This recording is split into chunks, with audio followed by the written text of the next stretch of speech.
This episode is brought to you by CoolStuffInc.com, the #1 seller of games and gaming accessories. And GatheringMagic.com, the #1 resource for Magic the Gathering news and articles. Hi, I'm Adam, and this is my Braids, the Conjurer Adept deck.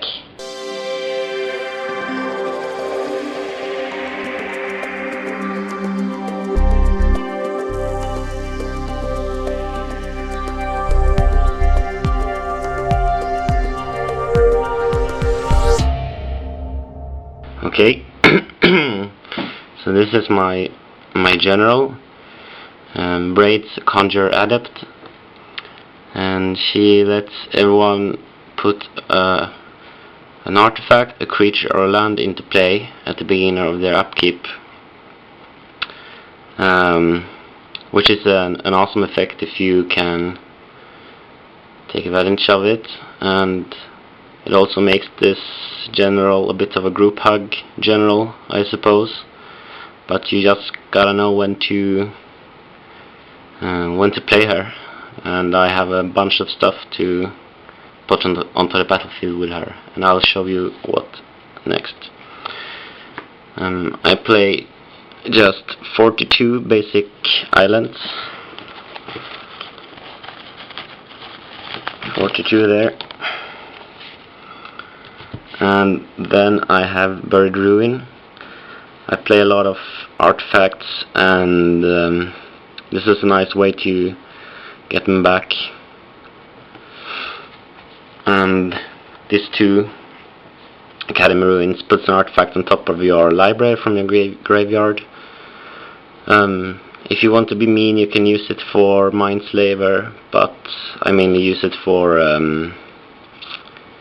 bringing back like various stuff that you need. And that's all my my lands. I mainly want to play basic lands because of cards like this. So this is more or less a mono blue ramp deck, and High Tide makes all your basic islands produce an additional blue mana when tapped until the end of turn, which can get you going faster. Soul Ring, yeah, in every EDH deck, as the staple. Extraplanar Lens, you remove a land, and whenever a land of that type that was imprinted is tapped for mana, you get an additional mana of that. So another reason for a lot of islands. Gauntlet of Power, more mana, I need mana. Blue ramp deck also makes your creatures a bit bigger. Caged Sun, more mana for me please. Doubling Cube, and this can get really crazy if you have Gauntlet of Power and Caged Sun and all of that into play. Doesn't do anything in the early game, but late game it can get really crazy. Lightning Greaves, also a staple. Protect Braids, and can give haste to a lot of the fat guys you put into play with Braids, whom I'm going to show later. And Solemn Simulacrum, just ramps a mana and can act as a blocker, draws a card. Quite versatile, I like it.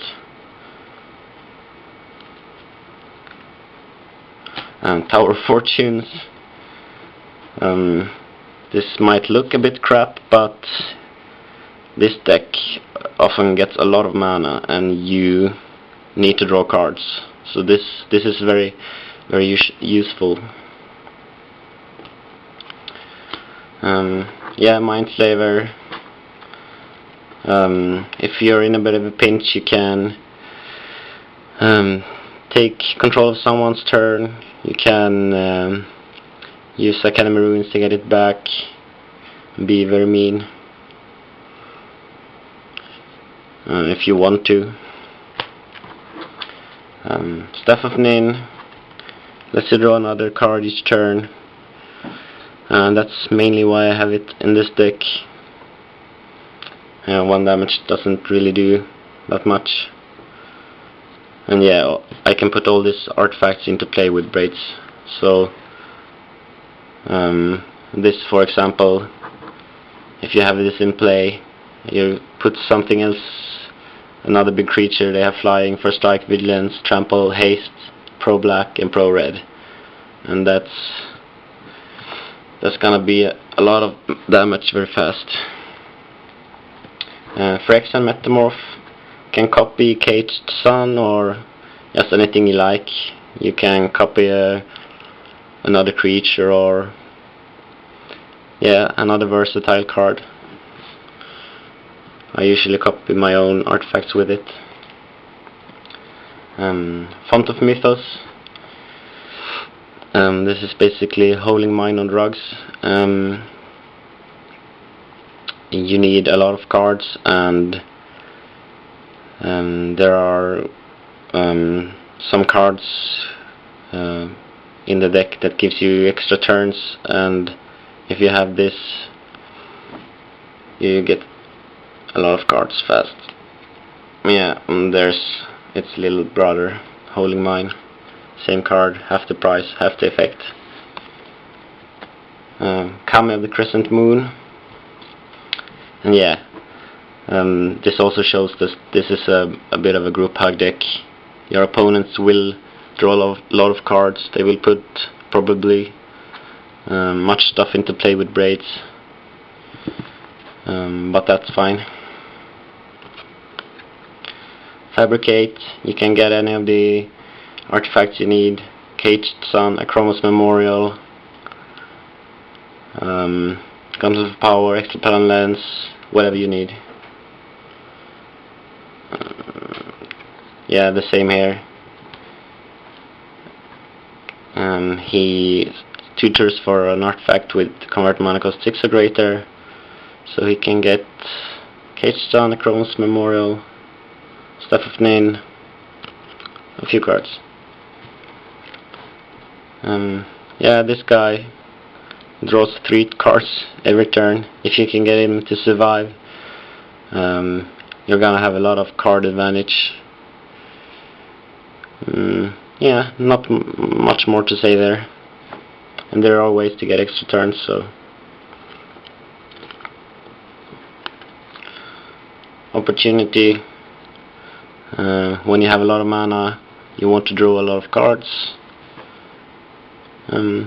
This draws 4 cards, instant speed, good enough. Flow of Ideas, draws a card for each island you control. And yeah, you're probably gonna have a lot of islands in play. You can put lands into play with Braids, as you remember.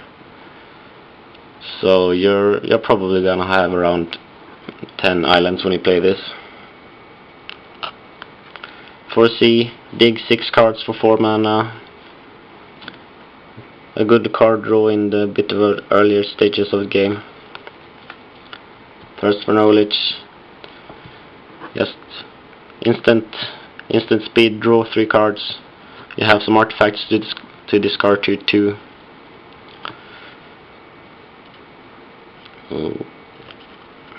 Mind Spring. Yeah, use those heavy loads of mana. There are even ways in this deck, which I will explain later, to get infinite mana. So Mind Spring and Blue Sun Zenith are gonna give you the ability to draw your whole deck, in some cases. But anyhow, you're always gonna have a lot of mana and you want to draw a lot of cards. Teferi, this enables you to do whatever you want on your own turn without being disrupted or counterspelled or anything. He's just very nice to have in play. If you put him into play with Braids, they can't counter that ability, Oh well, they can with Trickbind or whatever, but they can't counterspell Teferi, and then you can do whatever you want. And I have a bunch of counterspells myself in my deck, just to protect myself. You don't want your opponents to destroy your mana artifacts. They are the most important, so I play Counterspell, Negate, Remand, Hinder. You can put a put a general on the bottom of its library. Same here. Put someone's general on the bottom of their library.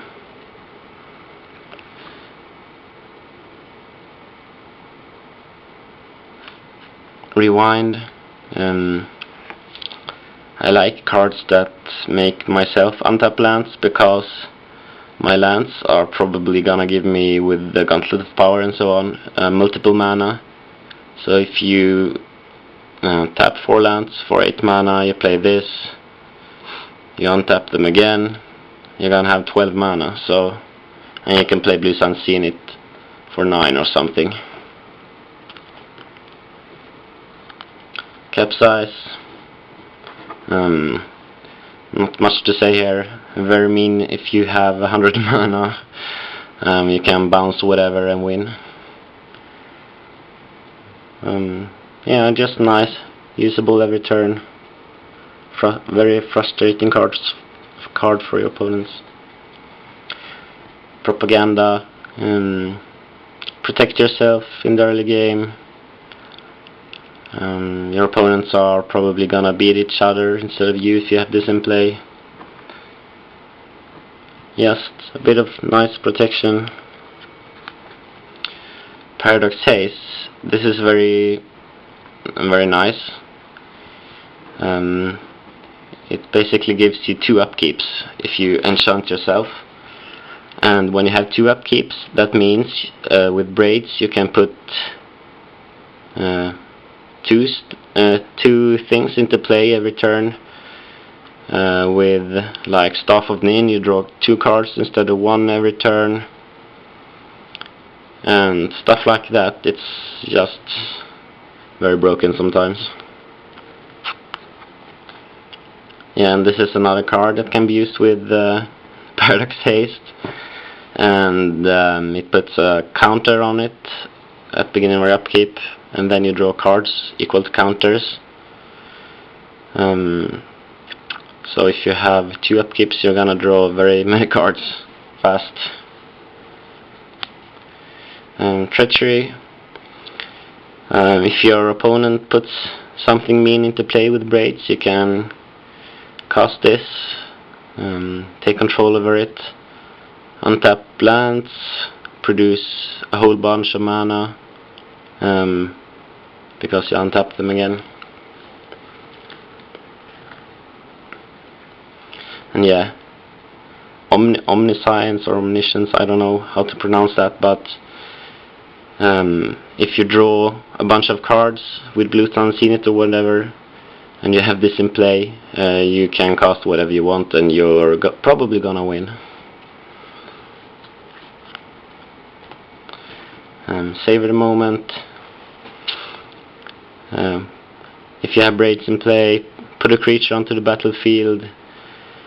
You play Save the Moment, you can beat with it, you draw extra cards with Howling Mine and Font of Mythos and Staff of Nin and so on. And I have other ways to get extra turns too. Temporal Manipulation just gives you another turn. Time Warp. Put stuff into play, take another turn, beat with them. Walk the Aeons, and this gives you an extra turn, but you can sacrifice 3 islands and buy back this. And as I said before, you're probably gonna have a lot of islands in play. I've taken like 4 or 5 consecutive turns with this, and If you have an Eldrazi or something in play, you're gonna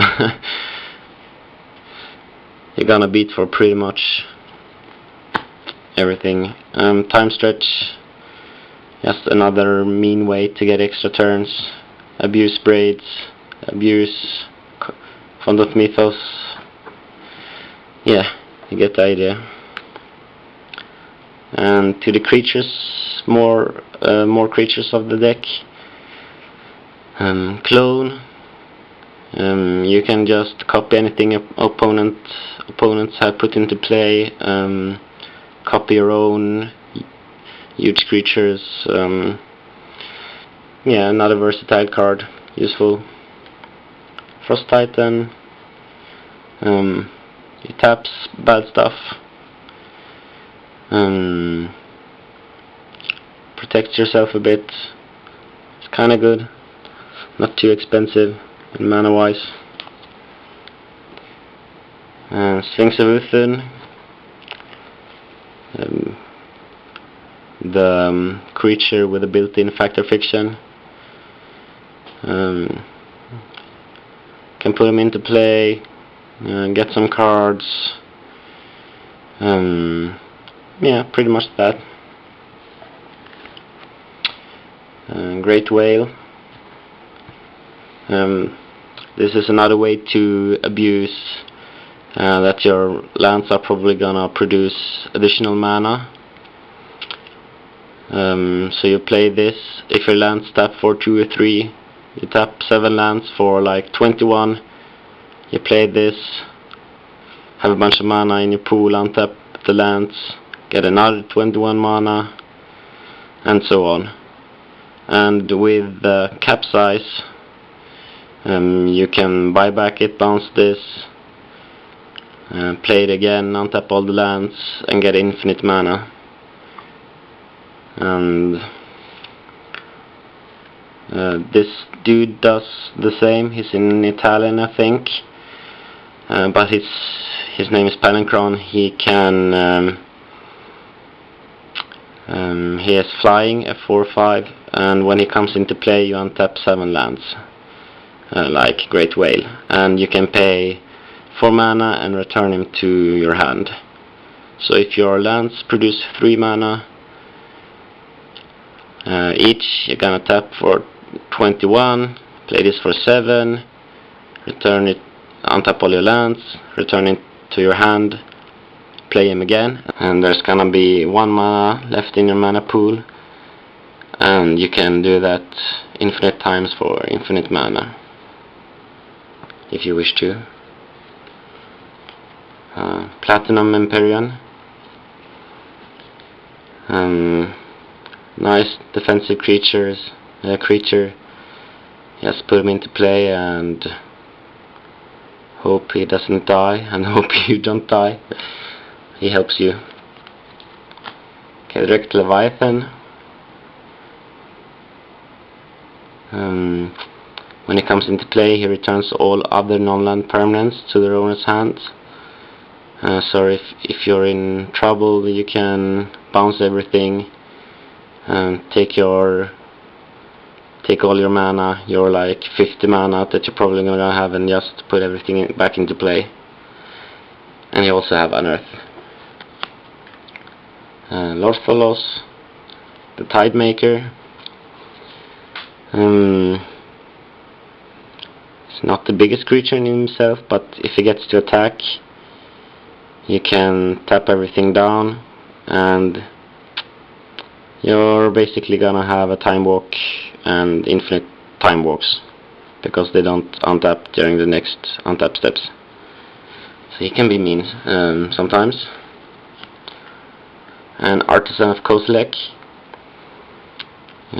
When you cast him, you may return target creature card from your graveyard to the battlefield. And I pretty much only have big creatures in this deck. And he also has Annihilator too. He's a good beater. Pathracer of Ulamog.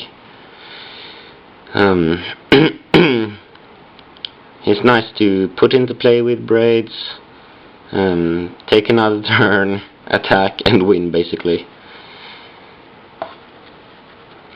Yeah, Blightsea Colossus, Trample Infect, Indestructible,